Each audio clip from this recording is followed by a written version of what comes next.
Bonjour à toutes et à tous. Merci d'être aussi nombreux pour ce grand rendez-vous emploi et formation.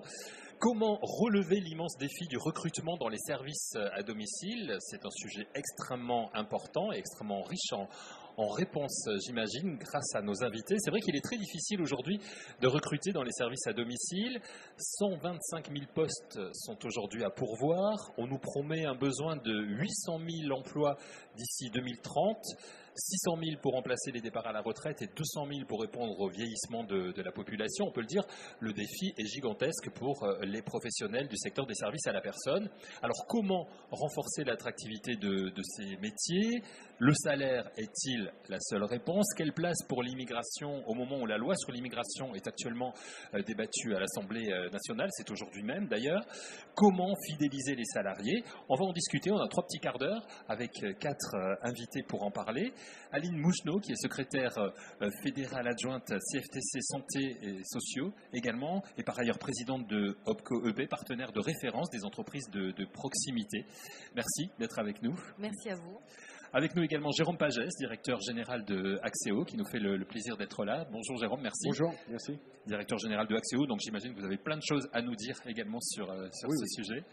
Avec nous Laurence Jacon, directrice adjointe Union nationale chez l'ADMR, le premier réseau associatif français de proximité de services à la personne. Bonjour, merci. Bonjour. Laurence. Et également Michael Christophe, délégué aux affaires publiques sectorielles de la FEPEM. Bonjour. Bonjour, merci d'être là, Michael.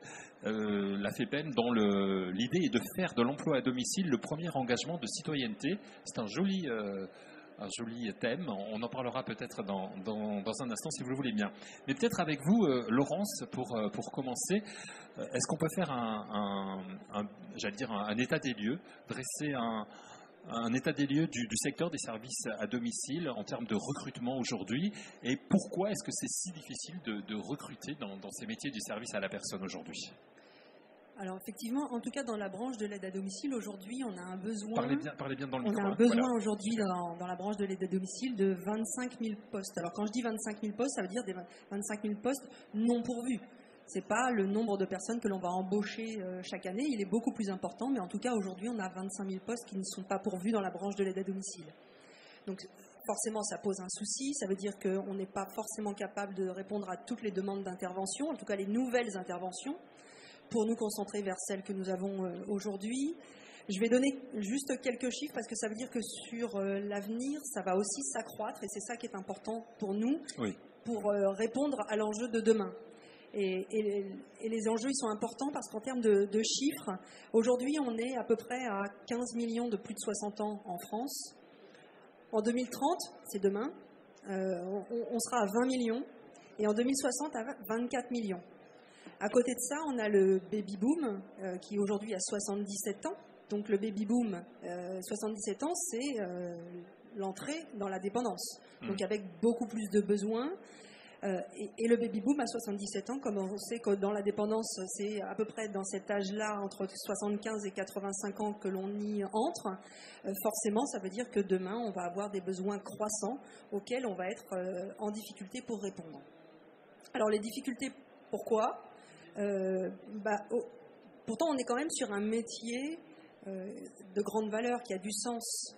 C'est vraiment un métier extrêmement important, extrêmement beau, on va dire ça comme ça, moi j'aime bien le dire, avec beaucoup de bienveillance.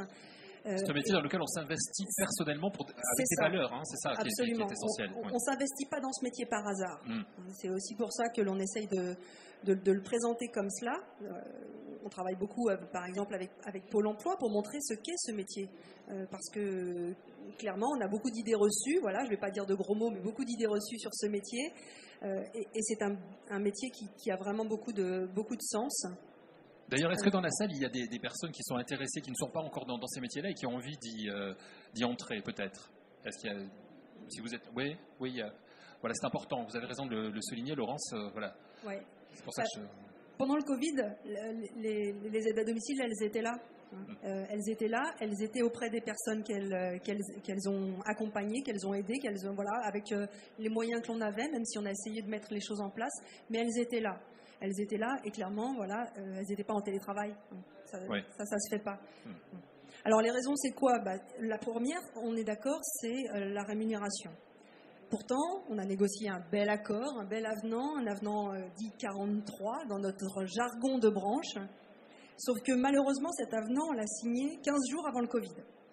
15 jours avant le Covid, ça veut dire que, je ne vais pas raconter la suite de ce qui s'est passé, mais il y a eu ensuite les augmentations du SMIC, l'inflation, etc. Et on a une procédure d'agrément qui est un petit peu longue, un petit peu lourde dans notre branche, sans rentrer dans les détails. Et donc on a couru derrière le SMIC, mais on a eu beaucoup de mal à le rattraper.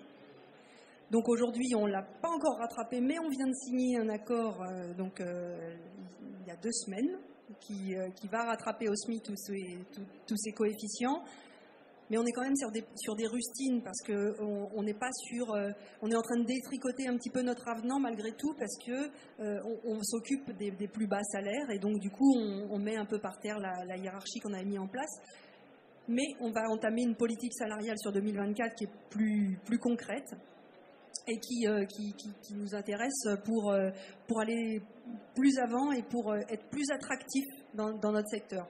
Et puis mon deuxième point, ce sont les conditions de travail. C'est pas un métier facile, je vais pas dire que c'est un métier facile, mais pour autant, on y met les moyens. On y met les moyens, on essaye d'accompagner les salariés au mieux. Je vais juste donner quelques exemples.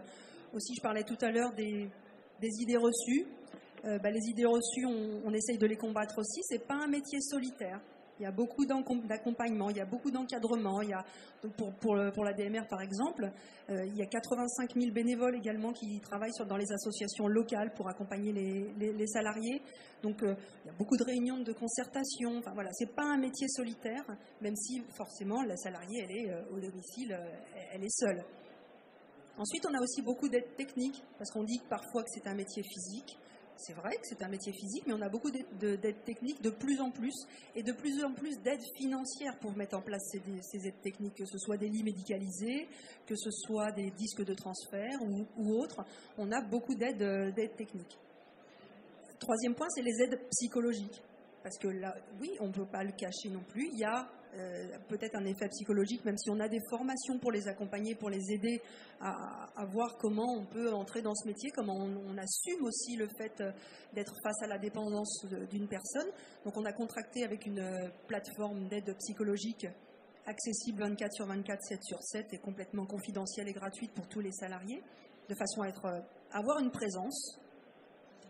Enfin, on a beaucoup de formations. On a un taux de formation professionnelle qui est le double du taux légal.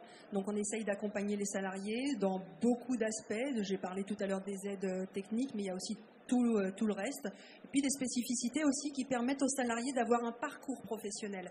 On a des formations sur comment accompagner pour la maladie d'Alzheimer. Et du coup, ça permet un parcours professionnel aux salariés, d'avoir aussi, de lutter contre l'usure professionnelle qui parfois peut être compliquée dans ces métiers. Avant-dernier point que j'aborderai, c'est celui de la mobilité. Dans l'aide à domicile, on passe d'un domicile à un autre, donc la mobilité c'est important. Donc on essaye de mettre l'accent, nous à la DMR en tout cas, sur les véhicules de service. On a plus de 10 000 véhicules de service aujourd'hui en circulation et je pense que 2024 va exploser en matière de véhicules de service parce qu'en termes d'attractivité, c'est incontestable, en termes de fidélisation, en termes de sécurité de salariés aussi pour les risques liés au travail. Avoir un véhicule neuf, c'est forcément beaucoup plus sécurisant en termes de risques liés au travail. Il ne tombe pas en panne le matin quand on va prendre sa voiture et donc moins d'absentéisme aussi. Et puis pour l'environnement, ne pas l'oublier, mais pour l'environnement c'est important. Et le dernier point, et après je m'arrête pour ne pas monopoliser la parole, que l'on essaye, parce que les cartes elles sont aussi dans nos mains. On parlera tout à l'heure de ce qui est en place, de l'avenir, des lois, etc. Mais il ne faut pas non plus qu'on attende tout de l'extérieur. Donc on se prend aussi en main. Et se prendre en main, c'est mettre en place des innovations, parfois en termes d'organisation du travail. Et donc nous, à la DMR, on a mis en place les équipes solidaires de proximité. C'est-à-dire qu'au sein d'une même association, il y aura un petit groupe de 6-8 salariés qui vont travailler ensemble, qui vont faire leur planning ensemble, donc prendre en compte les contraintes de chacun pour travailler sur les besoins de chacun, du salarié, mais de la personne aussi. Ça va être meilleur pour les conditions de travail du salarié, il va y avoir moins de kilomètres également. On va plus respecter aussi les contraintes personnelles du salarié. Et puis, ça permet aussi d'être plus dans la proximité. Et donc, au niveau des conditions de travail, du bien-être au travail, des conditions de la qualité de vie au travail, clairement, on voit une vraie différence avec des équipes qui, maintenant, ont été mises en place dans certains départements depuis 2 ans. Voilà. Voilà, et on va voir évidemment les exemples des uns et des autres autour de ces sujets importants de difficultés de recrutement. Alors j'imagine, Aline Mougenou, vous en tant que secrétaire fédéral adjoint de CFTC, donc un syndicat, que les questions de salaire et de conditions de travail sont essentielles dans ce combat, entre guillemets, que vous menez aujourd'hui. Alors effectivement, les salaires, c'est la base.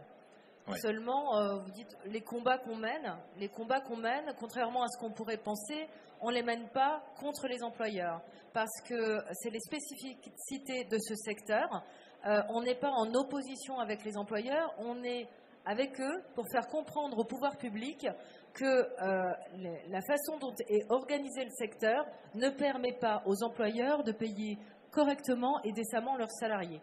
L'adversaire, c'est le pouvoir public, donc, aujourd'hui. Bien sûr. Ouais. Ce qui est en place à l'heure actuelle ne permet pas aux salariés d'être payés convenablement et ne permet pas aux salariés d'évoluer.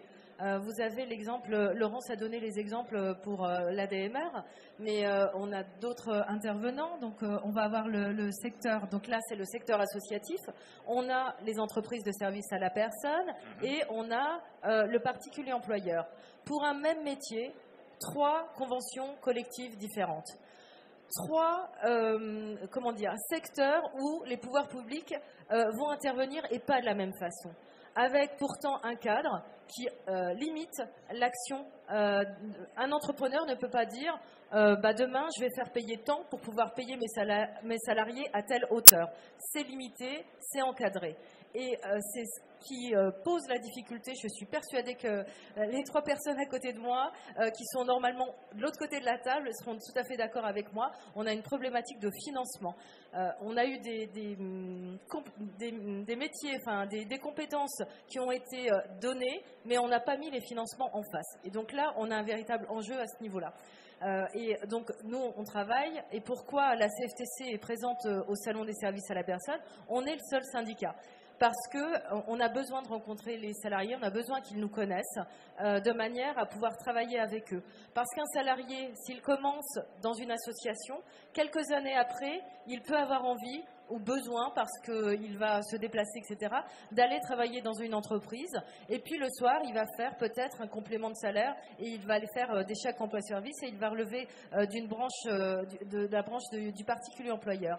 Donc, il faut que les salariés connaissent leurs droits, qu'ils sachent que quand ils sont dans tel secteur, ils ont droit à ceci et cela. Et nous, on a besoin aussi de travailler pour que, à la mobilité. C'est-à-dire que si je suis salarié dans une structure chez Laurence, que demain je vais travailler dans une structure d'entreprise de service à la personne, mon ancienneté, je ne la perde pas. Aujourd'hui, quand un salarié fait de la mobilité professionnelle dans notre secteur d'activité, il perd toute son ancienneté. C'est pas normal. Quand vous dites que vous êtes la CFTC, le seul syndicat présent ici au Salon des services à la personne, ça veut dire quoi? Que pour les autres syndicats, ce ne sont pas des métiers intéressants? Je ne sais pas. Je sais juste que depuis des années, on est le seul syndicat présent. Et pour nous, c'est important. Et on est là pas pour faire le buzz dans les médias. On est là pour répondre aux salariés et à les mettre en valeur. Alors, pour revenir sur le thème de justement la difficulté de recrutement aujourd'hui, j'aimerais avoir les exemples évidemment de Jérôme Pagès pour Axéo, donc entreprise privée, et également le vôtre, Michael Christophe, peut-être avec vous tout d'abord, puisque vous êtes délégué aux affaires publiques sectorielles de la FEPEM. Donc la FEPEM, c'est le particulier, employeur. Donc on n'a pas effectivement les mêmes démarches que Axéo, par exemple, j'imagine, la même façon de faire. Oui, effectivement, c'est ce qui est intéressant, parce que là, vous avez un panel vraiment assez large, et je pense que vu les défis que nous avons à relever, je pense qu'il y a de la place véritablement pour tout le monde. Alors, quelques principes vraiment que je rappelle, c'est-à-dire que ici, moi, je représente vraiment le secteur des particuliers employeurs et de l'emploi à domicile. Le particulier employeur, c'est le Code du travail, il est non professionnel, c'est le seul employeur de France. il exerce une activité à but non lucratif et dans le secteur non marchand. Voilà. Non professionnel, non lucratif, non marchand. Nous avons, au début des années 2000, travaillé à 2 conventions collectives pour les assistantes maternelles d'un côté, les salariés du particulier employeur de l'autre. Et en 2019, on avait amorcé une grande négociation avec toutes les organisations syndicales du secteur. Et on a, depuis le 1er janvier de l'année dernière, donc depuis le 1er janvier 2022, une nouvelle et unique convention collective, de laquelle découle un certain nombre de droits qui sont véritablement mutualisés entre les particuliers employeurs et les salariés à domicile qui se choisissent. Ce sont vraiment la base dans notre secteur, c'est le libre choix. À partir de là, vous avez des activités sociales et culturelles, par exemple, 1 300 000 salariés dans le secteur.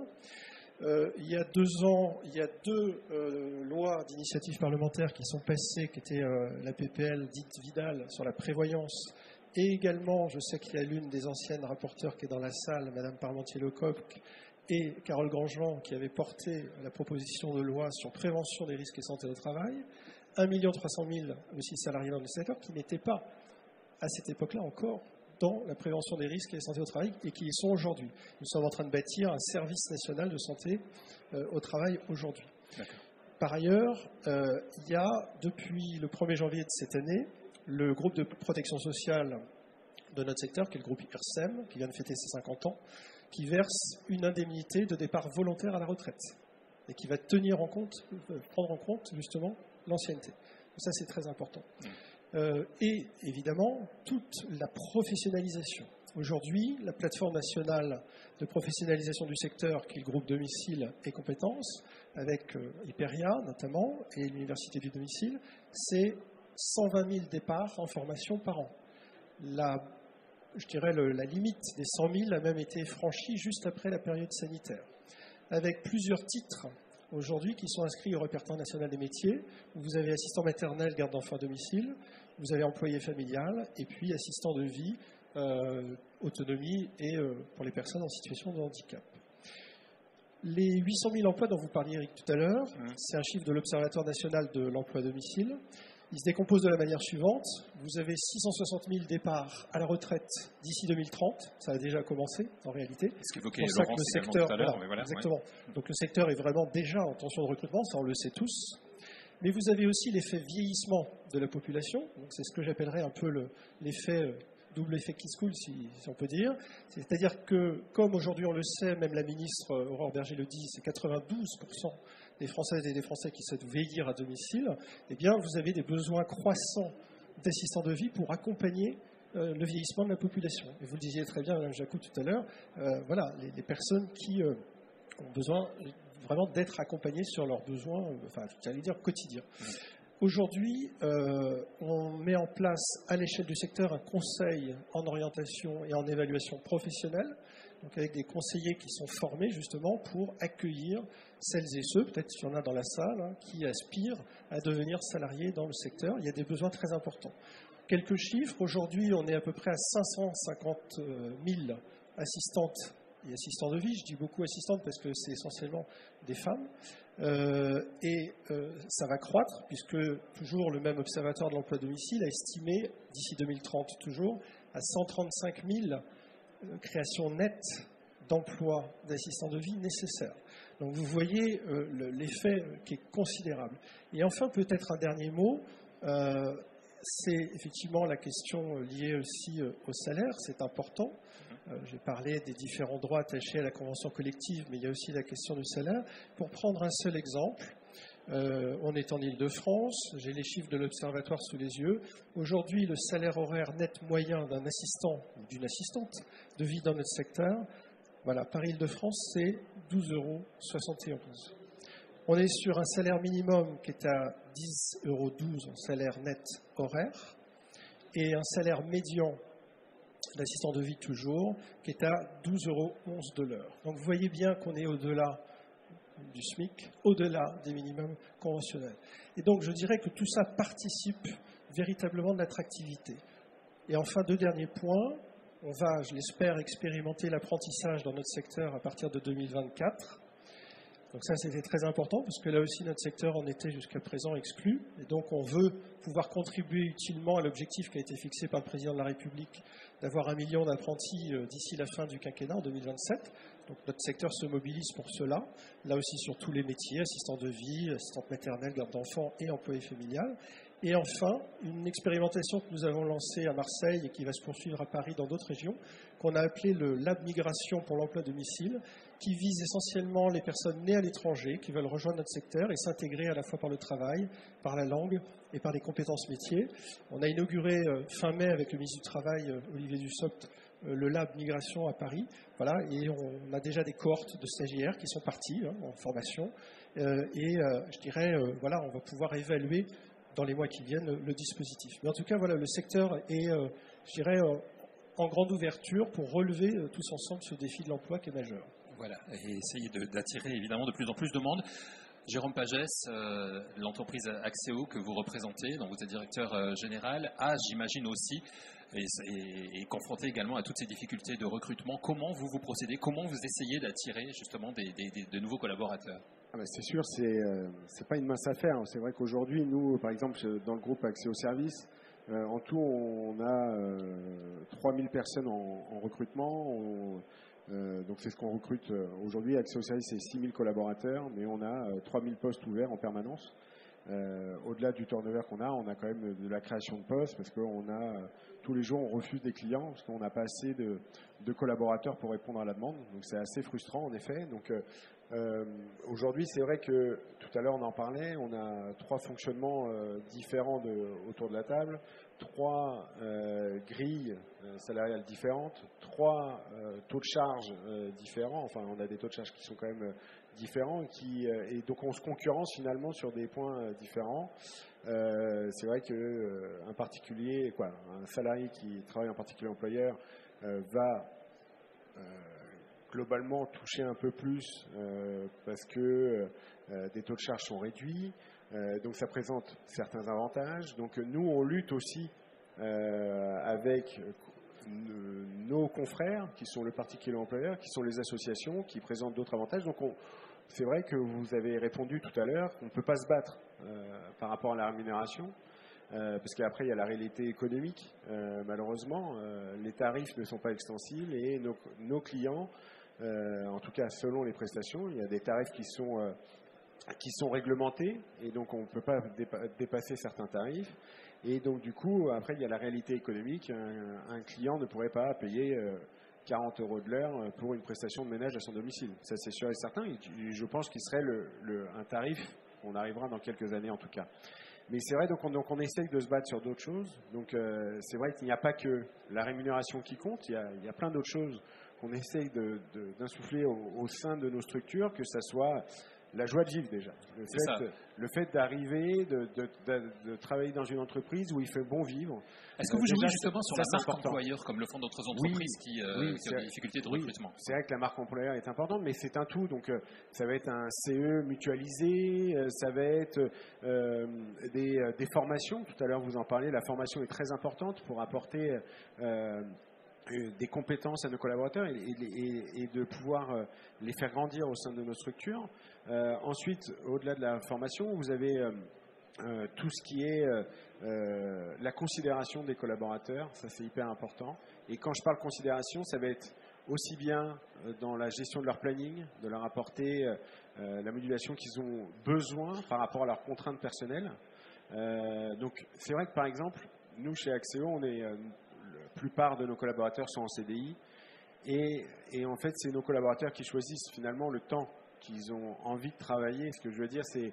Et les autres sont en CDD, c'est ça? Il y a une partie CDI? Alors, ça représente moins d'1%. D'accord. Donc, c'est pour ça que j'ai dit quasi tout le monde. On est à plus de 99% en CDI. Hein. Donc, voilà. Mais ensuite, en tout cas, par rapport au temps de travail, nous, on tend à vouloir des personnes à temps plein. Mais après, il y a la réalité, les contraintes de chacun. Et donc, du coup, on propose de s'adapter aux contraintes de nos collaborateurs. Voilà. Donc déjà, on écoute, on entend aussi leurs besoins et donc on va dans ce sens-là. Et donc c'est un tout, et aussi il y a la considération de la pénibilité du travail qu'il faut prendre en compte. Et donc tout à l'heure vous en parlez, les temps de déplacement, on essaie qu'ils soient le plus court possible, que les prestations en tout cas soient par secteur, qu'on essaie de coller les prestations, de constituer des plannings le plus intelligents possible pour limiter les temps de déplacement, qu'il n'y ait pas de temps perdu dans des déplacements qui potentiellement, selon les acteurs, pourraient non payer. Et nous, on lutte aussi là-dessus, on fait en sorte que toutes les heures soient payées à nos collaborateurs. Voilà. Alors comment est-ce qu'on peut arriver, alors je rebondis un petit peu sur tout ce que vous veniez de dire les uns les autres, comment est-ce qu'on peut arriver aujourd'hui à concilier à la fois le besoin qui est grandissant, dans Jacon vous nous le disiez, les baby boomers qui sont aujourd'hui des mamies et papis boomers qui arrivent en âge donc où l'on a besoin de les assister un petit peu, et l'État, j'allais dire, enfin les services publics qui d'un autre côté ne prennent peut-être pas en compte cet état de fait, Aline, par rapport à ce que vous disiez également, et vous également, Michael, par rapport justement au fait que, si je prends l'exemple de, je vais arriver à trouver mes mots, hein, vous inquiétez pas, si je prends l'exemple du crédit d'impôt, l'avance du crédit d'impôt que l'on propose depuis 2022, j'imagine, Michael, que ça a fait augmenter le nombre d'employeurs d'employeurs particuliers. Alors, en fait, c'est intéressant que vous posiez la question parce que, pour tout dire, Olivier Dussopt, lorsqu'il était dans ses précédentes fonctions en ministre délégué chargé des comptes publics, est venu avec nous en janvier 2022 à Alençon, sur le campus de l'Université du domicile, et a lancé effectivement l'avance immédiate de crédit d'impôt pour les particuliers. Parce que c'est parti dès le début de l'année dernière, effectivement, et un tout petit peu après, voilà, ça a été étendu aux prestataires, mandataires, etc. Bon. Malheureusement, ça c'est pas une très bonne nouvelle, on le sait là depuis septembre, dans la loi de finances et la loi de finances de sécurité sociale, on repousse malheureusement pour les bénéficiaires de l'APA et de la PCH, mais aussi pour les parents employeurs qui sont en page emploi, le bénéfice de l'avance immédiate de crédit d'impôt à 2026-27. Bon. Donc ça, c'est pas, j'allais dire, une très bonne nouvelle, bien sûr. Ouais. Pour autant, c'est vrai qu'aujourd'hui, on voit que l'avance immédiate de crédit d'impôt est vraiment, j'allais dire, un gros plus, dans la mesure où, effectivement, grâce à ce système, vous n'avez plus l'avance de trésorerie. Et aujourd'hui, si je dois vous donner un exemple chiffré, si vous, par exemple, vous êtes à 11 € de l'heure, je prends ce chiffre en moyenne, alors Paris-Île-de-France c'est au-dessus, mais d'un salarié à domicile, en fait, ce qui va lui revenir dans la poche en net, c'est effectivement les 11 €. Par contre, le particulier employeur, lui, va être prélevé que de 9,13 €. Ce qui veut dire qu'effectivement, grâce à la mécanique du crédit d'impôt, les allègements de charges, finalement, vous êtes prélevé moins en tant qu'employeur que ce que votre salarié perçoit. Et c'est un énorme levier, évidemment, puisque ça veut dire, concrètement, chiffre à l'appui, et l'Observatoire de l'emploi à domicile vient de sortir à la rentrée leur dernier baromètre, qui montre qu'effectivement, le crédit d'impôt, non seulement c'est favorable à l'emploi déclaré, parce que ça coûte moins cher de déclarer que de ne pas déclarer. Donc ça, c'est un sujet majeur. On a aujourd'hui un ministre des comptes publics qui se bat contre les fraudes. Donc on est là aussi, j'allais dire, pour l'aider. Elle est dans le même sens, d'une part. D'autre part, c'est gagnant pour les salariés, parce que quand ils sont déclarés, en tout cas dans notre secteur de l'emploi entre particuliers, ils entrent dans tous les droits que j'évoquais tout à l'heure et qui sont couverts par la Convention collective nationale de branche. Et enfin, c'est gagnant aussi pour, j'allais dire, le particulier, puisqu'il est moins prélevé, et pour l'État, c'est une bonne chose aussi. C'est une bonne chose. Donc, ça fait plus d'employeurs aujourd'hui. Voilà. Et sur 100 €, j'allais dire, de cotisation pour un employeur particulier, vous en avez 70 qui vont revenir, notamment à l'État, enfin à la sécurité sociale, par le jeu justement des cotisations. Donc ça, c'est assez intéressant parce que ça montre qu'on a véritablement un système vertueux. Et justement, vous voyez, j'arbore un petit badge France Emploi Domicile, qui est une construction qui a pris pratiquement 10 ans à l'échelle du secteur, avec tous les partenaires sociaux de la branche. Alors bien sûr, la FEPEM pour la partie employeur et les organisations syndicales de salariés que sont la CGT, la CFDT, l'UNSA, FGTA-FO, et puis 2 syndicats catégoriels que sont le SPAMAF et l'AXAFAM. Et tous ensemble, voilà, on a lancé il y a quelques jours France Emploi Domicile et le stand est juste un petit peu plus haut. Et ça, c'est aussi une réponse très forte qui montre qu'on est capable, j'allais dire, autour de pierres angulaires comme celles que j'ai évoquées, qui sont soit celles de la convention collective, soit celles du crédit d'impôt, un dispositif effectivement de l'État, on est capable d'avoir une société civile qui s'organise et, j'allais dire, et ça fonctionne. Voilà. Alors, plus d'employeurs, on l'a compris. Aline Mougenot, dans un secteur où, effectivement, il y a un peu de difficulté à recruter. Donc, comment on s'organise avec tout ça? Oui, je peux... Il marche moins bien. Tenez, changez de micro. Hop, voilà. Les piles s'usent vite, parce que vous êtes nombreux à parler. Voilà. Oui. Effectivement, pour en revenir au recrutement, ce qui était c'est la base de notre rencontre aujourd'hui, au niveau, je vais parler de la branche des entreprises de services à la personne et peut-être que ça donnera des idées à nos deux collègues. Au niveau de comment on trouve des salariés qui viennent travailler dans nos secteurs. On a décidé au niveau de la branche des entreprises de services à la personne, au niveau des POEC. Qu'est-ce que c'est? Préparation opérationnelle à l'emploi. C'est organisé avec Pôle emploi. Donc des salariés qui sont éloignés de l'emploi, etc., on les accompagne. Et les POEC, au niveau de la branche, on demande à ce qu'elles soient à 70% certifiantes. C'est-à-dire que le salarié, une fois qu'il va être dans l'emploi, il aura quasi la certification, le diplôme et donc la rémunération qui va avec. Et donc ça, c'est important parce que du recrutement, on en fait. Quel que soit le secteur, on en fait, mais c'est garder les salariés, c'est important. Et donc avoir un salarié diplômé, mieux payé, c'est aussi une meilleure manière de le garder. Ensuite, autre dispositif, la PROA. La PROA, c'est un dispositif de formation professionnelle qui permet de recruter un salarié et de le faire monter en compétence, de lui donner le diplôme et donc, pareil, de le garder. Pourquoi je parle de ces deux dispositifs? Parce que ces deux dispositifs, dans les discussions en cours au niveau du gouvernement, ils sont en train d'être regardés de près et pour la PROA, quasi supprimés. Eh ben, c'est dommage parce que quand quelque chose fonctionne, l'arrêter, c'est nous mettre à chaque fois des bâtons dans les roues et ça empêche les salariés de vraiment de se dire les secteurs là, j'y suis, j'y reste. Et donc il faut que tous ensemble, on travaille ensemble pour que ces dispositifs qui fonctionnent, qui permettent de faire venir des salariés dans nos secteurs et d'y rester, on puisse les conserver. Alors, dans le projet de loi, puisque vous l'évoquez, il y a aussi la carte professionnelle qui est évoquée, une carte professionnelle. Laurence, je sais que vous avez regardé ça de très près.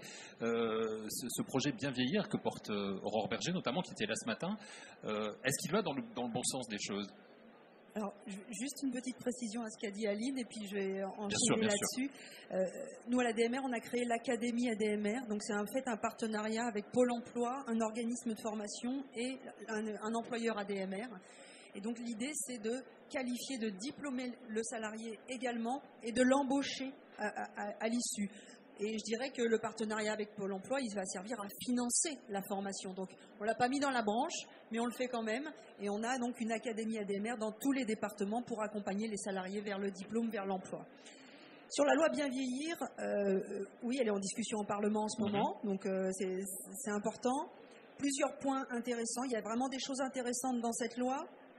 On a la carte professionnelle, comme vous venez de le dire. La carte professionnelle, ça fait longtemps qu'on la demande. C'est une vraie reconnaissance. Comme je le disais tout à l'heure, à l'issue du Covid, on a bien vu quelle était l'utilité de ces salariés-là, si tant est qu'on ne le savait pas avant. Voilà. Donc, la carte professionnelle, c'est une vraie reconnaissance et c'est important. Après, il faudra qu'on travaille. Comment on l'attribue, à qui, quels sont les droits attachés. C'est ça qui est important. Quels sont les droits attachés à cette carte professionnelle, puisque c'est bien ça qui va déclencher quand même l'utilité de la carte professionnelle. Pendant le Covid, on aurait bien aimé l'avoir pour qu'elle puisse aller chercher les masques à la pharmacie à la place d'emmener un bulletin de paye. Ça aurait été plus pratique. Voilà. Mais bon, c'est une avancée, on va y travailler. Il fallait un support législatif. On l'a, donc on va y travailler. Deuxième point de cette loi qui est intéressant, c'est l'article 7 sur la mobilité. On a parlé de la mobilité un petit peu tout à l'heure. Il y a un article sur la mobilité qui devrait donner une impulsion, puisque l'idée, c'est d'avoir un financement qui transite par la CNSA, donc la Caisse nationale, mais qui est étatique, pour arriver jusque dans les conseils départementaux, pour financer une forme de modèle de mobilité. Est-ce que ce sera au travers des véhicules de service? Est-ce que ce sera au travers de l'indemnité kilométrique? Il faut voir. C'est pas forcément unilatéral. Il faut peut-être avoir plusieurs possibilités. Et enfin, je vais essayer de ne pas être trop technique, mais néanmoins, c'est extrêmement important sur troisième point de la loi, c'est l'expérimentation de la dotation globale. Alors c'est quoi? C'est-à-dire qu'aujourd'hui, l'heure d'aide à domicile, elle est payée, comme son nom l'indique, à l'heure. Donc ça pose le problème des temps morts, ça pose le problème d'autres temps, ça pose le problème des déplacements, ça pose le problème des petites minutes pour lesquelles, évidemment, on ne va pas laisser la personne si il faut continuer à l'aider pour faire quelque chose. Sauf que là, aujourd'hui, le financement, c'est 1 heure. Point, 1 heure. Là, la loi permet une expérimentation de dotation globale, c'est-à-dire que comme pour les SIAD, donc c'est le service de soins infirmiers à domicile, c'est une sorte de tournée. Donc là, le salarié, il va être rémunéré pour sa tournée, donc de façon beaucoup plus juste, on va dire, pour les interventions qu'on lui donne à faire, sans qu'on dise, voilà, chez Madame Intel, tu vas y rester 1 heure pile, et après tu t'en vas. Non. Peut-être que ce jour-là, 50 minutes, ça suffira, mais que chez une autre personne, il faudra 1 heure et demie. Et ça, avec cette expérimentation-là, on aura la possibilité de le faire, et ça, c'est vraiment quelque chose d'intéressant. Pour conclure, un regret, c'est que dans cette loi, il n'y a pas le financement en face, mais un espoir parce que derrière, il y a une loi de programmation. Alors c'est quoi? Je vais pas trop technique, mais une loi de programmation, c'est quoi? C'est quelque chose qui s'échelonne dans le temps sur plusieurs années. Ce qui veut dire que dans cette loi de programmation, on aura des étapes et on aura des financements en face via les lois de financement de sécurité sociale. Donc on a beaucoup d'espoir parce que c'est quand même la première fois, donc on le souligner quand même, c'est la première fois dans le secteur qu'on a une loi de programmation. Jérôme Pagès, je vous donne la parole après, Michael. Je vous ai eu tiquer un petit peu au propos de Laurence par rapport, lorsqu'elle évoquait justement ce changement potentiel de plus payer à l'heure. Mais après, savoir si ça sera mieux, soit pour le particulier, pour le bénéficiaire, pour le salarié ou pour l'employeur, ça je ne sais pas. Après, on voit que dans les SIAD, ça marche, en tout cas pour l'État, ça marche pour le bénéficiaire, et encore que souvent ils n'ont pas le temps de prestations qu'il faut qui sont donnés par les SIAD. Donc après, il faut regarder point par point. Ça veut dire quoi? Ça veut dire que les entrepreneurs privés comme Accès aux services, par exemple, ne sont pas assez consultés sur ce genre de détails? Même pas de détails. Enfin, c'est pas des détails d'ailleurs. Les fédérations aussi, mais oui, après, je crois que ça n'a pas beaucoup été discuté quand même, ce point-là. Michael, vous vouliez ajouter des éléments à ce que disait Laurent Jacon? Oui, effectivement, ce que disait Mme Jacon m'a amené à vouloir réagir sur 2 points. Le premier, c'est la carte professionnelle. Effectivement, un dispositif de la proposition qui vient d'être adopté au Parlement la semaine dernière.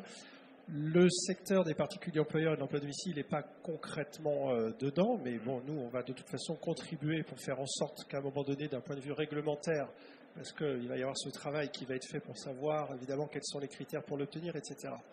Dans le secteur, nous, on n'a pas nécessairement attendu cette carte pro, si vous voulez, pour la reconnaissance de nos professionnels, puisqu'on a le passeport formation, déjà. On a mis en place avec la CNSA, il y a déjà longtemps, des relais d'assistants de vie. Donc ça, c'est au titre de la Commission nationale de l'emploi et de la formation professionnelle, où vous avez des professionnels qui tournent en fait dans différents départements et qui organisent des points de rencontre, d'information, d'échange avec les professionnels, notamment les assistants de vie. Bien sûr que si on est dans la carte professionnelle, on va s'en réjouir. C'est une forme de reconnaissance, c'est important. Peut-être un exemple ou deux. Quand il y a eu la période sanitaire, toutes les assistantes de vie, encore une fois, j'utilise le féminin parce qu'elles sont 97%, je crois, sont arrivées dans les officines, effectivement, pour les masques. Et vous avez tout ce public de professionnels qui se disent, mais on ne les voyait jamais. On les voyait jamais. Et ils sont 550 000, quand même. Donc, si vous voulez, ce secteur qui est parfois un peu sous les radars, mais connu, je dirais, il est bien là.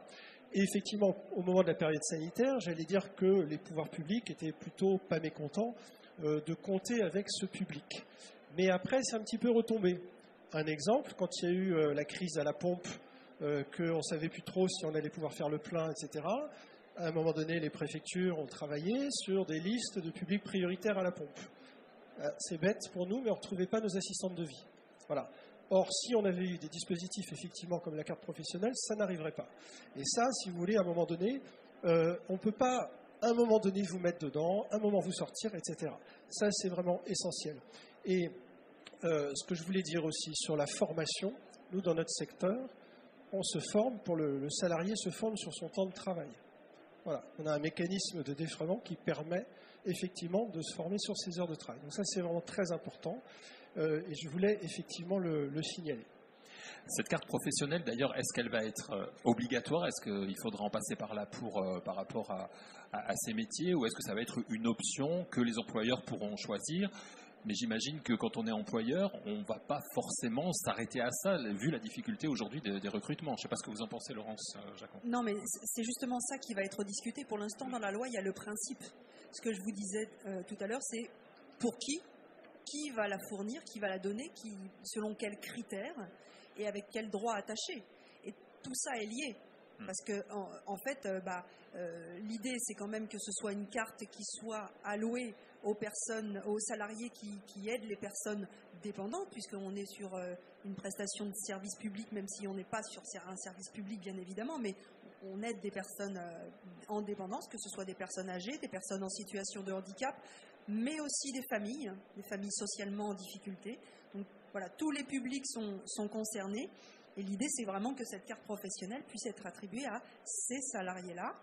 Voilà. Et ensuite, qui va la délivrer? Forcément l'employeur, mais il y aura des critères. Donc il faudra qu'on travaille avec le ministère. Il y aura, j'imagine, des groupes de travail pour qu'on puisse travailler ensemble sur les critères d'attribution de cette carte. Et puis ce que je vous disais tout à l'heure, le plus fondamental, c'est les droits qui sont attachés. On a déjà donné l'exemple des masques, vous avez donné l'exemple de la pompe. C'est tous ces exemples-là qui sont fondamentaux. On peut aussi penser par exemple au stationnement. Dans les villes, il peut y avoir de grosses difficultés en termes de stationnement. On pourrait penser qu'il y a des priorités, voire des gratuités de stationnement pour ces salariés-là. Alors, il nous reste 3 à 4 minutes, donc pour conclure, j'allais dire à tour de rôle, si ça ne vous ennuie pas, mesdames, messieurs, un mot de conclusion autour de cette idée-là. Comment envisager l'évolution du recrutement dans les services à domicile aujourd'hui, en se positionnant sur le futur? Laurence, je vous sens motivée pour commencer. Oui. Rapidement, pour conclure, je dirais que c'est un ensemble. C'est un ensemble. On est tous prêts, même si c'est parfois de façon différente, pour avoir un petit peu d'ancienneté dans le secteur. Je dirais qu'on a même fait des tentatives de regroupement de conventions collectives, tant avec les services à la personne qu'avec le particulier employeur. On avait même un tronc commun déjà il y a quelques années. Ça n'a pas fonctionné. On avait aussi une convention commune avec les SAP, mais ça n'a pas fonctionné non plus. Mais je dirais que c'est ensemble qu'on y arrivera. Quand je dis ensemble, c'est les employeurs au sens large, les organisations syndicales et les pouvoirs publics. On ne peut pas tout attendre des pouvoirs publics non plus. Oui, il y a des choses, évidemment, les financements, il va falloir que ça suive, mais on ne peut pas tout attendre. Il faut aussi qu'on prenne nos responsabilités. On les prendra en tant qu'employeur. Je sais qu'en partenaires sociaux, on les prendra aussi parce qu'on a un dialogue social extrêmement riche dans la branche de l'aide à domicile. Et on travaillera aux côtés des pouvoirs publics parce que là, ça va dans le bon sens. On n'est jamais content, ça n'est jamais suffisant, bien sûr, mais ça va dans le bon sens. Donc, c'est les 3 partenaires ensemble qui doivent travailler concomitamment pour qu'on puisse atteindre nos objectifs et que l'avenir, les personnes âgées, les personnes en situation de handicap de demain soient servies à la hauteur de ce qu'elles méritent. Ne pas tout attendre des services publics, vous êtes d'accord avec ça, Lynn Mougenot, également? Je pense qu'on ne peut pas passer à côté. Sans les pouvoirs publics, on pourra essayer, nous, de notre côté, de tout faire. Ça ne sera pas suffisant. Les pouvoirs publics, c'est le financement. Donc, donnons-nous le financement dont on a besoin et les choses avanceront dans le bon sens. Et ce que je voudrais dire aussi, c'est qu'on parle des salariés, mais on ne leur dit pas suffisamment merci. Se lever le matin pour aller passer toute la journée pour s'occuper des autres, ce sont des métiers qu'on fait avec passion Et on ne met pas assez en lumière les salariés, on ne montre pas assez l'ingratitude de leur métier. Et donc, moi, je souhaiterais qu'on arrive à avancer à ce niveau-là. On a essayé, à la CFTC, on a fait une exposition itinérante. Et j'invite les uns et les autres à la faire circuler parce qu'on a des belles photos et des beaux témoignages de salariés qui montrent ce que c'est que la réalité du métier. Et ça peut aussi contribuer à améliorer les recrutements. Et vous avez raison de le souligner. C'est ce qui ressort aussi des différentes tables rondes qui se déroulent depuis ce matin, à savoir que ce sont des métiers qu'on ne choisit pas par hasard et qu'on choisit avec une vraie volonté d'aider les autres. J'imagine que c'est dans ce sens-là que vous êtes lancé, vous aussi, Jérôme Pagès, avec Accès au service. Oui, tout à fait. Mais c'est vrai qu'on y arrivera tous ensemble. Mais après, je pense qu'il y a quand même une réalité aujourd'hui. C'est que depuis le Covid, on a bien vu, donc les frontières étaient fermées, plus personne rentrait en France, et donc du coup je pense qu'il faut rouvrir les frontières d'une manière un peu plus importante pour pouvoir accueillir des personnes qui pourront exercer ces prestations. C'est le sujet qui est au Parlement aujourd'hui d'ailleurs et qui implique véritablement ces métiers des services à la personne. Vous avez raison de le souligner. Michael, ce sera pour vous le mot de la fin et pour rebondir, j'imagine, sur ce qui vient d'être dit. Oui, je rebondis d'ailleurs sur ce que dit M. Pagès à l'instant. La période sanitaire qu'on a tous connue n'est pas si loin derrière. À l'époque, on avait fait un sondage avec Ipsos sur le secteur des particuliers employeurs et de l'emploi à domicile. 92% des particuliers employeurs avaient déclaré maintenir dans l'emploi chez eux leurs salariés à domicile, tout en estimant qu'il était essentiel à l'équilibre de leur foyer. Donc on voit bien le rôle majeur que jouent toutes celles et ceux qui interviennent au domicile des personnes. Sachant que nous, en plus, on a 1 million de particuliers employeurs en situation de fragilité, soit perte d'autonomie liée au vieillissement, soit situation de handicap. Donc ça, c'est vraiment majeur. Moi, je me réjouis que les pouvoirs publics aient eu l'initiative de créer une journée nationale des aides à domicile, en l'occurrence le 17 mars. Donc ce sera la deuxième édition en mars prochain. Donc nous, on va évidemment se mobiliser pour être à leur côté. Je crois que le regard est en train de changer. En 2030, un Français sur 4 aura 65 ans et plus. Pour la première fois dans notre histoire, on le sait, nos concitoyens les plus âgés seront plus nombreux que les moins de 15 ans. Donc de toute façon, le défi démographique, il est déjà là. Et de fait, celles et ceux qui, encore une fois, accompagnent à domicile, que ce soit pour l'accueil de la petite enfance, les employés familiaux ou les assistants de vie pour autonomie et handicap, j'allais dire, c'est majeur. Il est temps enfin qu'on reconnaisse vraiment ça. Et je décèle franchement dans la volonté que met la ministre Aurore Bergé, l'a indiqué ce matin à nouveau ici, et avec force il y a 10 jours, tout ce qu'elle est en train de faire pour que les choses bougent. Je crois que le regard est en train de changer.